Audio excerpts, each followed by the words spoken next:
Hora da gente receber aqui o deputado Ricardo Barros, que é líder do governo na Câmara, para falar mais com a gente também sobre este assunto, sobre todos os assuntos que envolvem este cenário político. Deputado, muito obrigada pela sua presença mais uma vez aqui na BMC News, seja sempre muito bem-vindo. Estou aqui à disposição. Obrigada. Deputado, eu queria começar falando contigo, né? Nós acabamos de entrevistar, inclusive, o engenheiro técnico Carlos Rocha, que assinou o relatório das urnas apresentadas ontem pelo PL. Eu assisti uma entrevista sua ontem, deputado, inclusive, no qual o senhor disse, né, que não há nenhuma expectativa que realmente o TSE vá acatar os argumentos aí apresentados pelo PL. Caso realmente o TSE não acate, como que você acredita, né, que o partido do PL deve prosseguir? O que deve acontecer os próximos passos diante dessas denúncias aí que foram apresentadas nessa auditoria?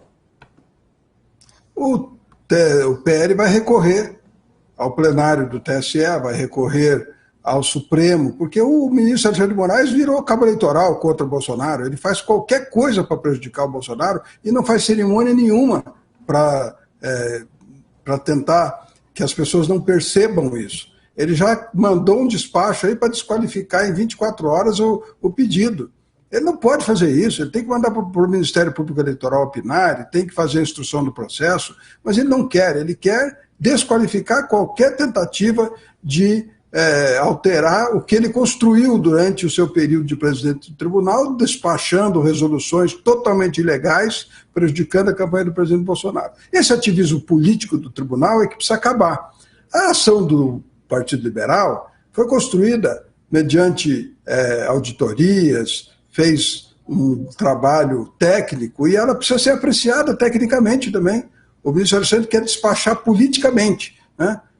Ou você põe o primeiro turno, ou então eu arquivo em 24 horas. Não é possível isso. O ministro não pode dizer o que a parte tem que pedir para a justiça. A parte pede o que ela quer para a justiça.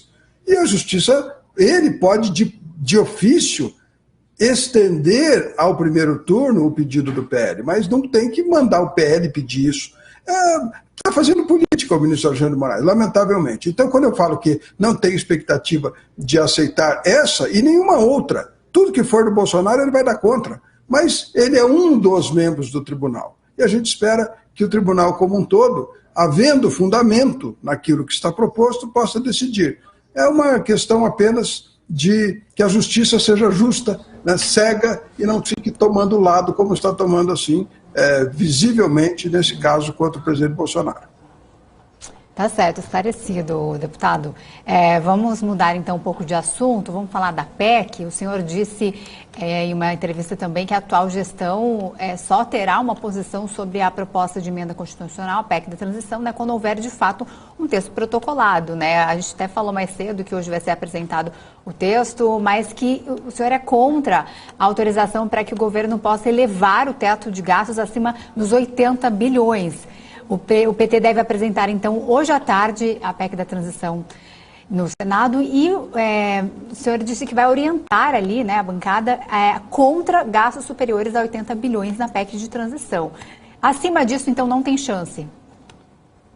Não, eu apenas reconsultei os senhores líderes dos partidos e eles estão hoje dispostos a ceder este limite de 80 bilhões além do teto para atender os R$200 a mais do Bolsa do Auxílio Brasil e também o aumento do real do salário mínimo, que são promessas comuns entre Bolsonaro e o presidente eleito, e com isso avançar para a entrega à sociedade daquilo que foi prometido na campanha.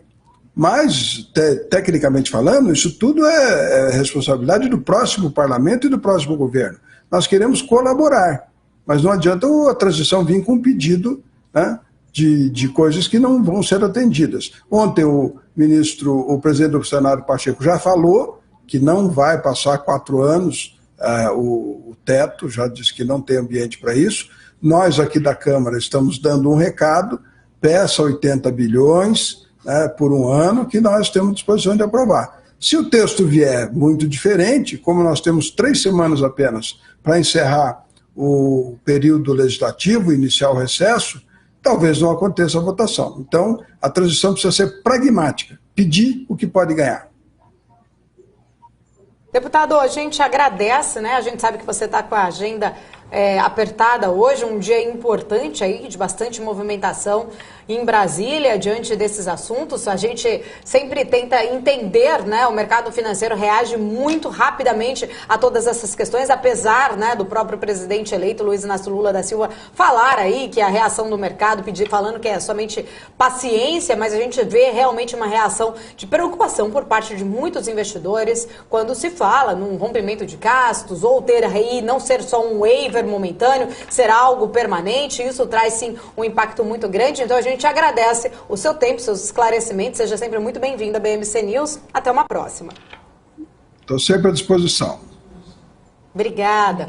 Está aí, então, né, mais um ponto importante, né, sobre relação desta PEC ainda que precisa, né, chegar aí a um consenso, né, os textos muito divergentes em relação a esse pedido, né, do gastos aí, sobre os gastos. A gente vai continuar aqui acompanhando, trazendo mais informações, daqui a pouco trazendo também